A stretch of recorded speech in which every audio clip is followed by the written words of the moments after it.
दुनिया का सबसे ताकतवर देश अमेरिका में राष्ट्रपति बनने के लिए डोनाल्ड ट्रंप और कमला हैरिस में कड़ा मुकाबला था, जिसमें डोनाल्ड ट्रंप ने जीत हासिल कर ली है। रिपब्लिकन पार्टी के उम्मीदवार डोनाल्ड ट्रंप ने कड़े मुकाबले में डेमोक्रेट पार्टी की उम्मीदवार कमला हैरिस को हरा दिया है। अब डोनाल्ड ट्रंप अमेरिका के 47वें राष्ट्रपति बनेंगे। ट्रंप 20 जनवरी 2025 को राष्ट्रपति पद की शपथ लेंगे। इससे पहले वो अमेरिका के 45वें राष्ट्रपति रह चुके हैं। आइए अमेरिका की पूरी चुनावी प्रक्रिया को समझते हैं। भारत की तरह अमेरिका भी एक लोकतांत्रिक देश है, लेकिन यहाँ के राष्ट्रपति चुनाव भारत से काफी अलग होते हैं। लोग वोटिंग तो करते हैं, लेकिन अपने देश का राष्ट्रपति खुद नहीं चुनते हैं। वही राष्ट्रपति पद का प्रत्याशी बनने के लिए भी यहाँ उम्मीदवारों को चुनाव जीतना होता है। तो आखिर कैसे होता है अमेरिका के राष्ट्रपति का चुनाव? आइए हम आपको इसकी पूरी प्रक्रिया समझाते हैं।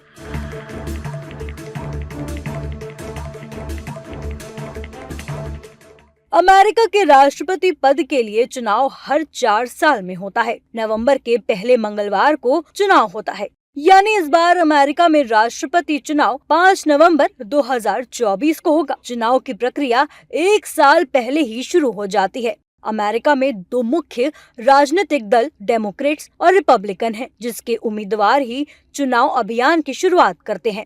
इस अभियान में अलग अलग दलों के कई उम्मीदवार भाग लेते हैं और पैसा जुटाने के लिए रैली करते हैं। इसके बाद डेमोक्रेट और रिपब्लिकन उम्मीदवार टीवी पर बहस करते हैं। चुनाव के कई चरण होते हैं।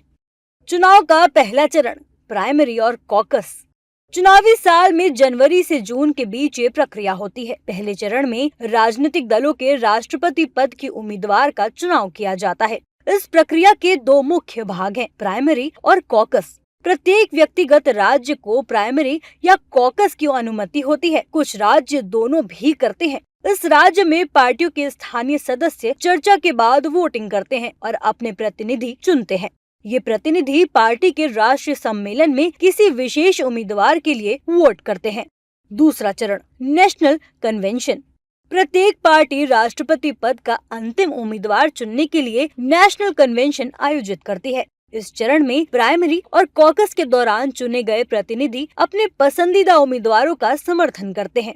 सम्मेलनों के अंत में प्रत्येक पार्टी से राष्ट्रपति पद के उम्मीदवार का ऐलान होता है। इस नेशनल कन्वेंशन में राष्ट्रपति पद का उम्मीदवार अपने लिए एक उपराष्ट्रपति पद का उम्मीदवार चुनता है। इसके बाद राष्ट्रपति पद के उम्मीदवार लोगों का समर्थन जीतने के लिए प्रचार और डिबेट करते हैं और जनता को अपनी योजनाओं और नीतियों से अवगत करवाते हैं।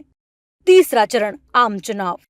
आम चुनावों में अमेरिका के हर राज्य के लोग वोटिंग करते हैं, लेकिन ये वोटिंग सीधे राष्ट्रपति या उपराष्ट्रपति चुनने के लिए नहीं होता है। वास्तव में वो एक ऐसे ग्रुप के लिए वोट कर रहे होते हैं जिन्हें इलेक्टर यानी निर्वाचक कहा जाता है। राष्ट्रपति पद के लिए चुनाव लड़ रहे दोनों उम्मीदवार के पास इलेक्टर का अपना ग्रुप होता है, जिसे स्लेट के रूप में माना जाता है। जब लोग राष्ट्रपति पद के उम्मीदवार के लिए वोट करते हैं, तो वो वास्तव में अपने उम्मीदवार के पसंदीदा इलेक्टर को चुन रहे होते हैं। प्रत्येक राज्य को जनसंख्या के आकार के आधार पर निर्वाचकों की संख्या दी जाती है। प्रत्येक राज्य की नीति के अनुसार कुल 538 निर्वाचक यानी इलेक्टर चुने जाते हैं। चौथा चरण निर्वाचक मंडल या इलेक्टोरल कॉलेज। इलेक्टोरल कॉलेज वो प्रक्रिया है जिसमें प्रत्येक राज्य के निर्वाचक या प्रतिनिधि ये निर्धारित करते हैं कि राष्ट्रपति कौन होगा। आम चुनाव यानी तीसरे चरण में लोगों द्वारा चुने गए निर्वाचक दोनों डेमोक्रेट्स और रिपब्लिकन उम्मीदवार को वोटिंग करते हैं। जिस उम्मीदवार को 270 वोट मिलते हैं वो जीत जाता है। पांचवा चरण इनॉग्रेशन डे यानी उद्घाटन दिवस। उद्घाटन दिवस 20 जनवरी को वॉशिंगटन डीसी में यूएस कैपिटल भवन में होता है। सबसे पहले उपराष्ट्रपति शपथ लेते हैं, उसके बाद राष्ट्रपति शपथ लेते हैं। पद की शपथ लेने के बाद दोनों आधिकारिक तौर पर अमेरिका के राष्ट्रपति और उपराष्ट्रपति बन जाते हैं।